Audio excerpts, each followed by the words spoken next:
Hello students, welcome back again. Numerical techniques या numerical analysis same syllabus रहेगा। Numerical techniques से आपको अपना सिलेबस मिल सकता है, ये न्यूमेरिकल एनालिसिस भी आप बोल सकते हो। ठीक है, तो इसमें जो भी सिलेबस रहेगा, इंपॉर्टेंट सिलेबस जो है, ये भी हम जो पेपर बता रहे हैं इधर, ये जीजे यूनिवर्सिटी ऑनर स्टूडेंट्स के लिए के सिलेबस में भी सेम सिलेबस डिस्ट्रीब्यूशन है, तो आप इसको फॉलो कर सकते हो। आप किसी भी यूनिवर्सिटी से बिलोंग करते हैं। ठीक है, चलिए देखिए, finite difference operator. Finite difference operator सबसे इंपॉर्टेंट चैप्टर रहेगा यूनिट फर्स्ट में। ठीक है, फर्स्ट यूनिट में 3 चैप्टर्स हैं, interpolation with equal interval, interpolation with unequal interval और finite difference operator. Most important chapter है भाई फर्स्ट चैप्टर। ठीक है, अगर आपको यूनिट फर्स्ट में कवर करना है तो पहले 2 चैप्टर कर लो, थर्ड को स्किप कर दो।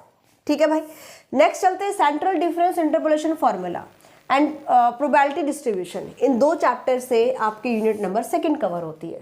ठीक है, यूनिट सेकंड कवर होती है 2 चैप्टर से। तो आपको क्या करना है, सेंट्रल डिफरेंस, इंटरपोलेशन फॉर्मूला, ये तो मोस्ट इंपॉर्टेंट है, इसको तो आपको करना ही करना है। और प्रोबेबिलिटी डिस्ट्रीब्यूशन के आप 20 पेजेस कर लीजिए, स्टार्टिंग के 20 पेजेस। आई थिंक एक एक्सरसाइज कंप्लीट हो जाती है।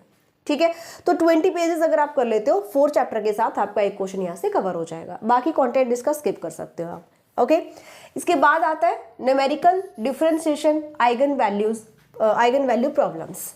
अब यहाँ पर 2 ही चैप्टर्स हैं, है ना, तो हमें 1.5 तो करना चाहिए। इसके अलावा इंपॉर्टेंट चैप्टर्स तो हम यहाँ पे देख रहे हैं। अगर आपको इंपॉर्टेंट क्वेश्चंस भी चाहिए तो आप एप्लीकेशन पर जाकर के न्यूमेरिकल एनालिसिस नेम से कोर्स ओपन करना। न्यूमेरिकल एनालिसिस नैप सिलेबस अलग रहेगा, उसका सिलेबस डिफरेंट है। ओनली न्यूमेरिकल एनालिसिस कोर्स अगर आप ओपन करेंगे न्यूएरा मैथ्स एप्लीकेशन पर, कोर्सेज सेक्शन में जाओगे तो न्यूमेरिकल एनालिसिस वहां पर ओपन करो और उसके फ्री कंटेंट में अगर आप देखोगे तो सारे चैप्टर्स के आपको इंपॉर्टेंट क्वेश्चन मिल जाएंगे यूनिट वाइज। ठीक है, तो आप उन इंपॉर्टेंट क्वेश्चंस को भी कर सकते हो, रीअपेयर नहीं आएगा उन इंपॉर्टेंट क्वेश्चंस को करने से। सेकंड चीज, आप अच्छे मार्क्स भी उनमें गेन कर सकते हो क्योंकि वो सारे पास्ट ईयर क्वेश्चन पेपर्स से लिए गए क्वेश्चंस होते हैं। ठीक है, तो वो मोस्ट इंपॉर्टेंट है आपके लिए।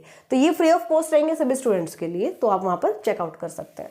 Numerical differentiation, eigen value problem, वैसे तो यहाँ पर क्वेश्चन कवर हो जाता है, यहाँ पर क्वेश्चन कवर हो जाता है। अगर आप 7th चैप्टर कर लेते हो ना तो क्वेश्चन यहाँ से मोस्टली बन जाता है। अगर किसी भी स्टूडेंट को लगता है कि नहीं मुझे रिस्क लेना ही नहीं है तो आप 1.5 चैप्टर कर लो, 6 कंप्लीट कर लो, 7th हाफ कर लो, 1.5 चैप्टर कर लीजिए आप यहाँ से। क्लियर भाई? वैसे अगर टाइम नहीं है तो 7th करना, 6th को छोड़ देना। ठीक है, इसके बाद आता है last unit, numerical integration, numerical solution of ordinary differential equation. इसमें से 100% क्वेश्चन कवर हो जाएगा। मोस्ट इंपॉर्टेंट चैप्टर है ये। ठीक है, तो यहां से क्वेश्चन कवर हो जाएगा, इसको आप टोटली स्किप कर दो। ये तो था यूनिट वाइज डिस्ट्रीब्यूशन। अब पासिंग मार्क्स के लिए हमें कितना सिलेबस करना चाहिए वो हम देख लेते हैं। तो पासिंग मार्क्स के लिए सबसे पहला चैप्टर ये तो आपको करना ही करना है, क्योंकि अगर ये नहीं करेंगे तो आगे समझ में ही नहीं आएगा हमें।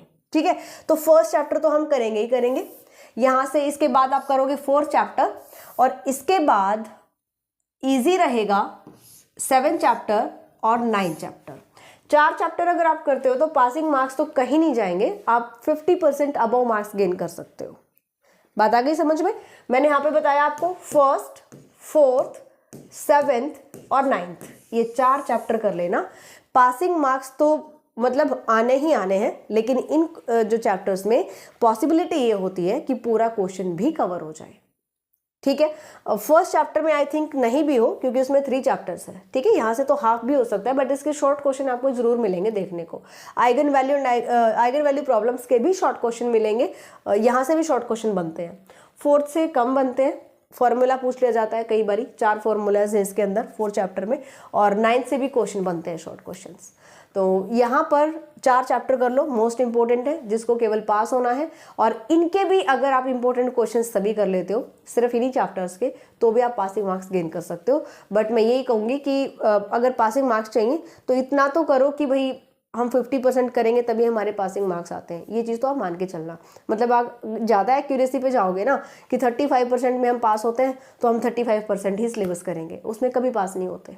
ठीक है। हमेशा 50% सिलेबस लेकर चलो और उसमें से आप देखोगे तो आपके पासिंग मार्क्स डेफिनेटली आ जाएंगे। ये सारे इंपॉर्टेंट क्वेश्चंस आपके एग्जाम के लिए बहुत बहुत हेल्पफुल रहेंगे, तो आप इनको देख सकते हो, फ्री ऑफ कॉस्ट है। अगर आप कोर्स यहाँ पर एनरोल करना चाहते हैं तो 25% ऑफ चल रहा है, आप किसी भी टाइम अपना कोर्स स्टार्ट कर सकते हो। आपके एग्जाम टाइम तक आप सिलेबस कवर कर सकते हैं। कंप्लीट सिलेबस रिकॉर्डेड क्लासेस में रहेगा, तो आप इत्मीनान से वहाँ पर अपना सिलेबस तैयार कर सकते हैं, अपने डाउट्स आप क्लियर कर सकते हो। मिलते हैं नेक्स्ट क्लास में, बाय, टेक केयर।